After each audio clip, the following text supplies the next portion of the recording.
Hey, what's up, guys? You got Ace here bringing you week one of the ICBA D League. This week we play against the cringe man himself, the guy with the amazing hat. I think that's what his YouTube name is. I just call him Hat, but he's he's a decent player. And he has actually a very threatening team for this matchup. Like I say, threatening a lot, but as you can see, he has a Deoxys speed, and I know I didn't do like the most in-depth draft analysis out there, but my only hazard removal on this team is a Swallow, so if that thing spike stacks me, it can kind of be over since I have like some more balanced mons like Mega Mawile and Piloswine and Slowking and stuff like that. And then like he is really good like Fizdef and Spidef, amazing walls for Hoopa. Like uh like if I'm physical, I'm kind of walled by Gligar unless I predict with Ice Punch, like Banded Ice Punch. And if I'm special, I'm walled by Spadef Manaphy. Well, not Manaphy, Mantine. And then like Gligar can do a decent job at checking Mawile. So I'll sort of go over my sets a little bit. I have a more Fizdef Mawile because I don't really need attack for anything. Like Ice Punch does enough to Gligar anyway, and Play Rough into Ice Punch will kill it. So I decided I'll just put more EVs in defense so I can live more hits from like a Gyarados and Gligar as well, or like Lucha or something like that. Basically, he has no mons at 1v1 Mega Mawile, so my plan is to just like lead with it and deal with it like that. I guess Mantine can sort of 1v1 if he gets a Skull Burn, but could be a little dicey. So, and my second mon is I'm not gonna reveal my sets too much honestly because I'm pretty confident that both Hat and I will make playoffs. So, like judging by our division, so I'm not gonna go like too much in details with stuff. I won't reveal stuff that isn't really there. Won't reveal stuff that isn't revealed in the match. So this Piloswine is Stealth Rocks, and it has Eviolite, and it has decent amount of attack EVs, but I won't reveal too much about it. They have a Blaziken. I'm not gonna say anything about Blaziken. It's a good mon. It's an amazing Revenger, and you're gonna see what it does in this match. We have Dragalge. I brought AV this week. Just like a bunch of coverage. Like a lot of his walls are 4 times weak, and Dragalge can deal with them decently well. He had a Gengar, which I kind of needed to bring this to deal with because my team's a little bit weak to Gengar. And then I have a Slowking. This mon did pretty much nothing in the actual game, so I'm not going to say anything about it. And then we have Hoopa. I brought Specs Hoopa. The only mon on this draft that switches into like Specs Hoopa's Psychic is Spadef Mantine, which I didn't really expect him to bring because Mantine can't like switch into pretty much any variant of Hoopa except Specs. Because if he switches into Specs Psychic, he takes like 45. So if rocks are up, he's dead anyway. And if I'm like Life Orb, then he dies to a Thunderbolt. If I'm Banded, he just like immediately dies.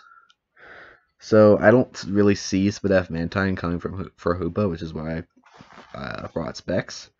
Let's get into the match. I decided to lead Mawile because I can pretty much 1v1 any mon. Like I get the Intimidate off on Garchomp, like, but I can still like go into Piloswine, so I'm gonna check it after. And the Intimidate is just so nice for everything. It's also easily my best mon to counter lead Deoxys because Deoxys might just lead and set up like 2 layers of spikes.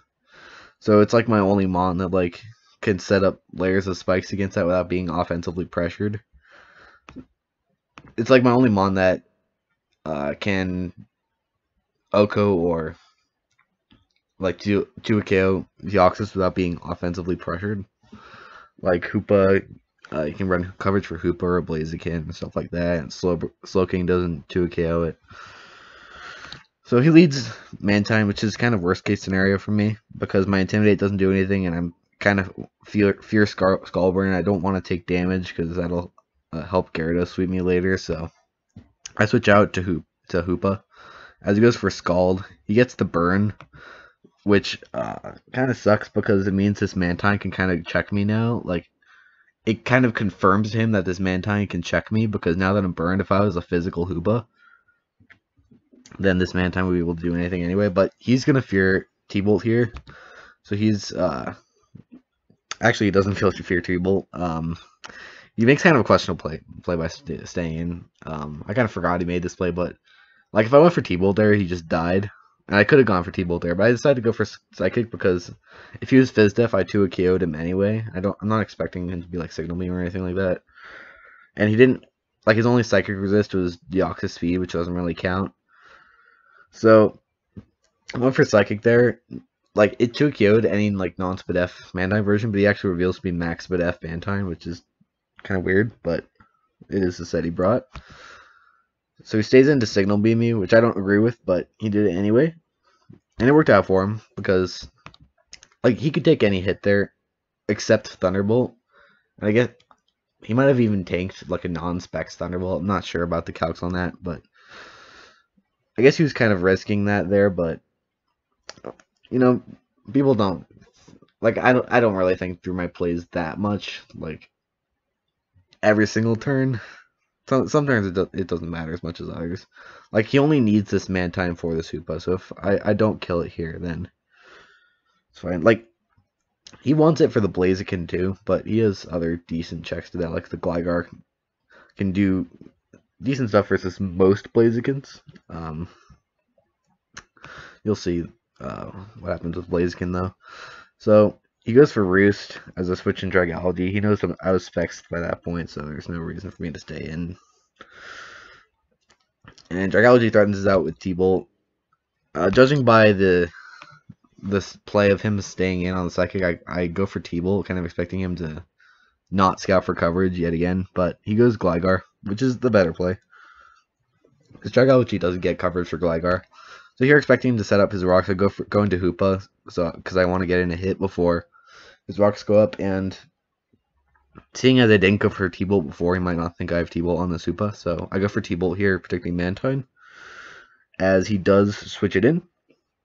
So that goes down, and even though I have a dead Hoopa and rocks on the field, I'm still not in the worst position. I can go into Mawile here and kind of get a kill, because none of his mons anymore really 1v1 Mawile. Garchomp actually doesn't OHKO it with EQ, my bulky spread, unless he's like a boosting item. And I can just switch in like Slowking or something, or Piloswine and deal with it. I go into Mawile here on Gligar. He reveals not to be, I think, Hyper Cutter. I think he's Immunity, which is nice because I get to Intimidate on it, and now its EQs will be doing actually nothing. So I go for Ice Punch here because I can take 2 EQs like really well, and like I don't really have that much of a reason to switch out. I'd rather just go for Ice Punch, do a million to it. I go for Ice Punch, I actually crit him, which is kind of big because I'm out of Mega Gyarados' like +1 waterfall range, I believe. So he goes into Garchomp. I don't have the Intimidate on it, so I obviously can't take any hits from it. So I go into Piloswine as he goes for EQ. Here I set up my rocks because rocks are nice versus Gyarados. They break Deoxys' Sash, and it can kind of mess up like depending on the item Hawlucha has. So he goes into Gyarados as a set of my rocks, and this is kind of an issue. I didn't prep for Mega Gyarados as much as I should have, because as you can see, like after a D-Dance, it kind of destroys me if it brings the right coverage. Like, I considered bringing Defensive Shaman for this matchup, but like in hindsight, I should have to help prep for this Mega Gyarados, but I figured that if I won some 50-50s with Blaziken and out predicted him there, I might be able to deal with it pretty well. And like I kind of didn't I didn't want to I kind of misplay here because I brought Roar on Piloswine. I wanted to be able to roar it out, but I didn't go for Roar. So that's kind of my fault, because I figure if he's not an EQ variant, which he might not be, he might just want a Waterfall Mawile, then Dragalge can live a +1 crunch. So I go into Dragalge, but he goes for Dragon Dance, and it turns out that he does in fact have the EQ. So he takes out my Dragalge, and now what I need to do is go into Blaziken. We both know that my only hope at beating this Gyarados 1v1 is getting a double protect. So, expecting him to expect me to go for the double protect, or at least one protect, I actually go for the fighting move here, but it turns out he just plays it safe and goes for waterfall, which is fine. Obviously, if I had gotten the double protect there, it would have been really bad for him. But I mean, it's the play. It's like he won the 50-50 there, so there's no point in complaining about it. So he goes for waterfall there, it takes me out, and now I just get swept. So on one hand, the league is going to underestimate me because of like this pretty bad week 1 loss. On another hand, it is like a 4-0 loss. I don't want to start out with a 4-0 loss. But he's actually the only one in my conference with a win, so I'm not that far behind in anything. And not in my conference, my division. And so one, I'm hoping people underestimate me for this, which they probably won't because I'm in like MPL minors and stuff, and you know, I was sort of like the top competitor going in, but I'm also hoping people like either think I don't care about this league or stuff like that, and sort of under prep for me not thinking I'll be at the top of my game, or just people. I also learned that like part of Hat's playstyle, like I also didn't like he made some strange plays, which I don't necessarily agree with, but I can see how they work out for him, and I know like his mindset at this point. Like I should have scouted his replays and found out like how he plays before, but like I didn't really go in too much depth because it is in the middle of MPL minors season and like Hive draft is going on and stuff too. And I just got a job, so that kind of stuff. So I wasn't like super prepping for this match. I just prepped in like an hour or something like that. But that's not really like an excuse for losing or anything like that. But I didn't like scout his play style, which did come into play because you know he was able to kind of he was able to sweep me with just one dragon dance, which is kind of pathetic on my part. But now I know what to expect for playoffs, and he has no idea what to expect for playoffs. When we probably will inevitably play for playoffs because we're in the same division. We're likely both moving on, and yeah, we'll see how that goes. So kind of a disappointing week 1 loss, but I'm not too down on it.